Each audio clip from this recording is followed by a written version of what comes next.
Dadi mboten enten menungso iki berguru nang jin, jin iki berguru nang menungso mboten enten ayate.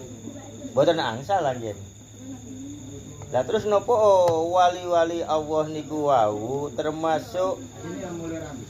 termasuk Nabi Sulaiman niku kathah santri siji. Lek kon nyantri dhewe iso karepmu gak apa-apa. Ngoten Mas. Tapi tetep beling jin iki wau. Krana nenek moyange ngono ae Mas. Gak trimo ana ing menungso, iri ning menungso. Dadi menungso iki gak oleh jane muri jin. Tapi lek jine nyantri ya gak apa-apa. Tapi lek menungso nyantri nang jin sesat wis. Lah niki lho rahasiane wonten mriku. Termasuk Nabi enten ceritane wali yuwa niku Mas, ten pondok. Niku jin niku nyantri, wis gak oleh nang kiyaine tapi ngeyel nyantri ae. Wong jin niku pembohong. Akhire nyantri terus mriku suwe-suwe. Jeding iki wis dimberi nang santri-santri. Akhire adu-adu sifate jin. Banyu niku pun dimberi ten santri-santri. Ember pun entek maneh. Akhire laporan ten yai. Adu-adu cek muridé diseneni ngono, dimberi entekno. Buktine entek ngono Mas. Cek diseneni santrine niku. Jadi sifate jin niku ngoten. Akhire didelok yai ini oh ya ono jine ten jero mriki. Ngentekaken toya niku wau. Lah intine ilmune niku wau.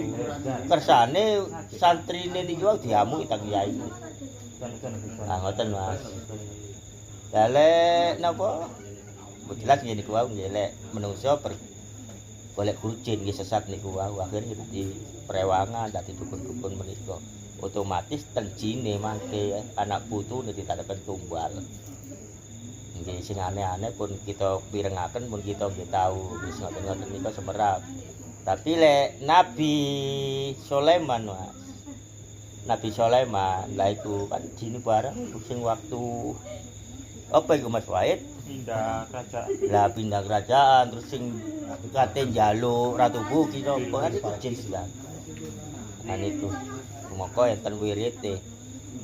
Kathahipun tiyang kepingin wirite kepanggih Nabi Sulaiman sampai enten ajaran innahu min Sulaiman damel apalan. Bahaya niku. Nah niki doktrin perusak sejarah Islam yang dibawa Kanjeng Nabi sampai umat Kanjeng Nabi iki mang ana sing kepingin kepanggih Nabi Sulaiman padahal ayatnya pun jelas para nabi Adam sampai ten Rasulullah sing dukun-dukure kepingin dadi umat Kanjeng Nabi. Lah lapo kepingin kepethuk Nabi Sulaiman urusane Nabi Sulaiman ambil Allah. Moko kata ingkang dalil wong Nabi Sulaiman ae golongan ambek jin. Jadi tipu ten jine niku wae. Lah iki urusane nabi kali Allah piyambak. Saged mampu nguasai ngoten mawon pejahe Nabi Sulaiman niku wae mboten enten sing semerap. Nggih kuwatir dikuasai niku wae jin. Sampai Nabi Sulaiman pecah niku mboten semerap ah ngatek tok tongkate kropos niku baru geblak pun semerap lek. Nabi Sulaiman niku pecah. Sak dereng aja dintosi ten jin. Mangkane niku enten ayate. Boten angsal napa? Enggak ada santri jin atau berguru ten jin. Sifatene ngotenaken. Ten jin niku jin karena jin niku pun sifate pembohong. Ya Mas, saapi-apike menungso sak elek-eleke menungso ngono aja ya apa Mas? Saapi-api jin niku elek-elek menungso. Eleke menungso lah niku wau. Niku Allah ingkang sanjang sanes kula lek kula ngoten dikeroyok kecil kula. Niku ayate Allah niku, Pak. Dadi nggih mboten enten masalah wong kula mung nyampekaken tok. Kula mboten tahu waru-waru jin apa barang mboten tahu. Nggih ngoten niku kula diparingi pengalaman dhateng Allah. Kula diganggu tiyang. Pasti tiyang niku wis mboten luput dugi gangguan. Napa malih lek datang keimanan datang Allah dicoba-coba ten tiang-tiang nggih ijib-ijib niku wae. Enten jin sing dugi, lajeng nglarani kula semerap. Kula mendelek mboten kula aru-aru, mboten kula napakaken. Enten sing lebih dhuwur dugi.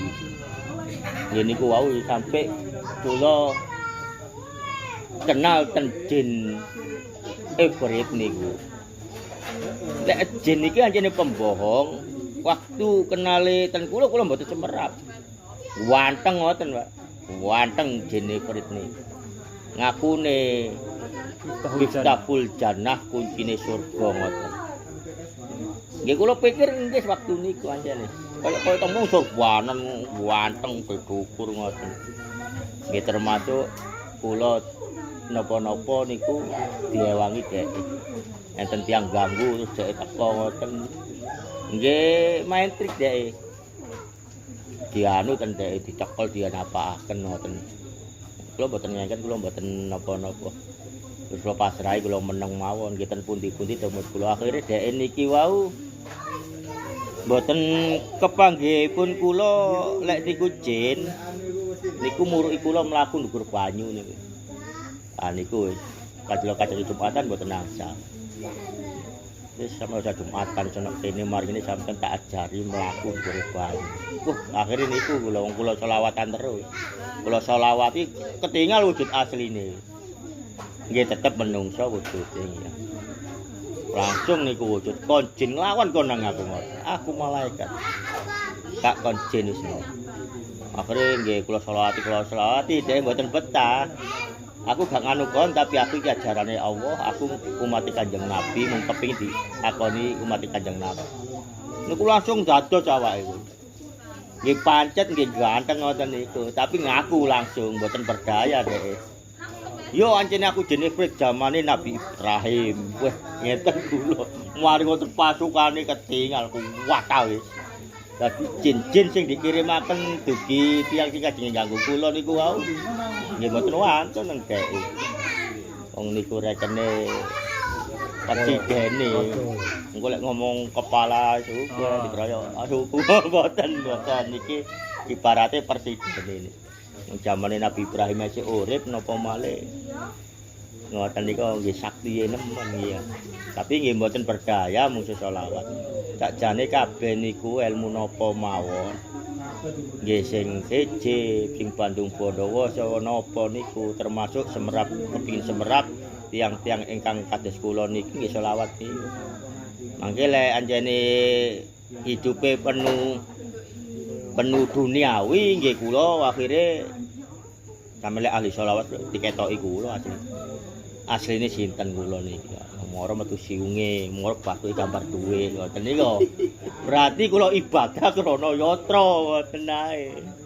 Berarti lek siungen kula berarti kula nyampekaken niki nggih niku wau khodaman prewangan jin-jin.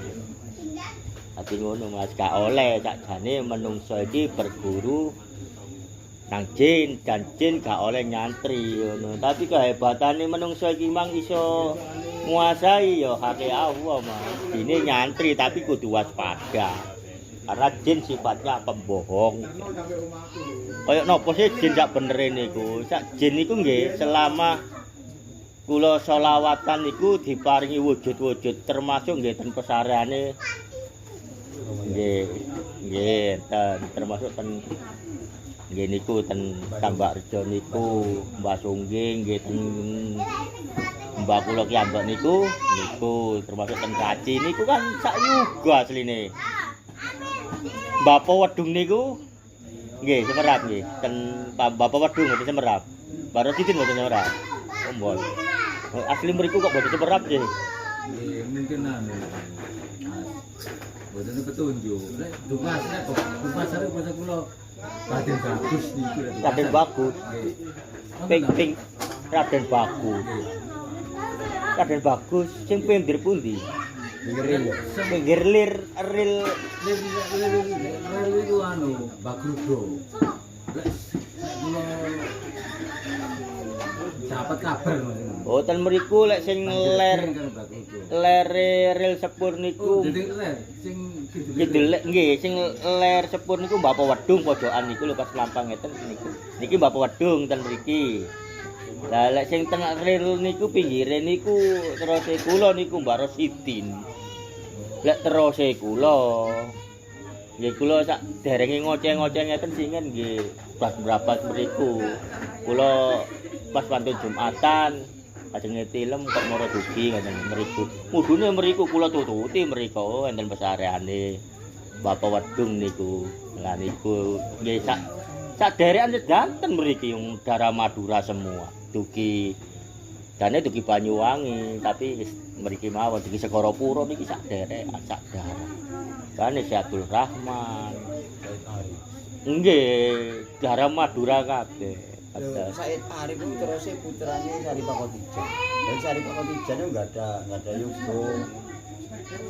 Tiga atau sekawan. Tiga ini dados wali ini apa Ustaz? Enggak ya lah niku. Mergane dijuluki Mbak Ratu. Nggih. Cuman kula mboten ati semerap. Sari Pakotija niku suamine nggih pundi? Suamine. Sari Pakotija sing pundi Bangil. Bangil, Swadesi. Ya kabeh masak. Kabeh kan zaman biyen itu kerajaan. Madura pun kerajaan sebelum Indonesia presiden kan ngono Mas. Sebelum merdeka kerajaan. Madura kerajaan di kerajaan kabeh mangkane diceluk niku ratu, raden kan ngono. Zaman iku Mas. Niku. Lek ancene ngoten niku nggih kula Mbak Rosidin lek ancene kidule Rel Sepur niku terose kula saat nggih saat kula ditimbali mereka pas mantun Jumatan nggih mboten diparingi napa-napa lek terose kula kek ana sing kotak-kotak sing mati kok jane wong-wong ngono enten kula mriku mung gambaran tok mboten wonten ngudha kula lek kula terobsesi akhire kula topo-topo ten mriku kelakuan ten mriku tapi kula semerap iki mek tipuan to gorowan iki wis kon gak ono aku lek gak nyambut gawe akhire kula nggih Al-Fatihah kae ora ketok ngoten nah kok gak ono kon aku lek gak nyambut gawe gak ira petuk aku lek donya akhire nggih kepanggih Mas Iru tapi di kono ono sing begu gak kan iki ngeril. anu di lor wetane kali nggih ono ten mriku waduh lempengan wageng pasane Allah wong biyen niku apane disusupno nang kono wong biyen niku dungane mandi tuh disuruh ngene tok ceket sampe saiki pas kula mriku diketingali nggih mriko wong namine kula nggih kula yot barang niku enten di pinggir lepen kotak wageng kula iyot niku karepe kula bongkar lah kula napa-napa niku mboten bablas wis mareng ngoten enten bocin bo napa lek proses kula jin niku numpak kuda niku ten dhuwur lepen waken putih-putih ngoten wah mlajeng kula mulih ndak urusan iki ngoten kula akhire kula niku dikepangi Bapak Wedung niku kalian Mbak Rosidin terus lek enten bae panjenengan niku enten mriku enten lebah niku kali ten mriku tawon. Nah niku waktu kula selawat-selawatan lebah niku mudhunen kula. Mlebet ten cangkem kula. Nah niku lebahe barang gaib mboten nyata niku mlebet. Terus pirang-pirang dina ngeder mulut kula. Akhire niku kula diparingi lebah sing asli. Nggih dugi mriku. Ten griya kula, ten wuwungan kula, dugi mriku manggon ten ngene kula. Terus kula seneng akhire. Enten lara untu kula cepaken. Dadi ngoten critane nggih, enten tiyang sakit kula lari-lari varises bal-balan kula suntiknaken kujupukaken lho anu. Akhire kok terkonsepsi aku ning kene kok seneng nganu tawon iki kula nggih. Ah niku nggih, akhire kula mboten seneng.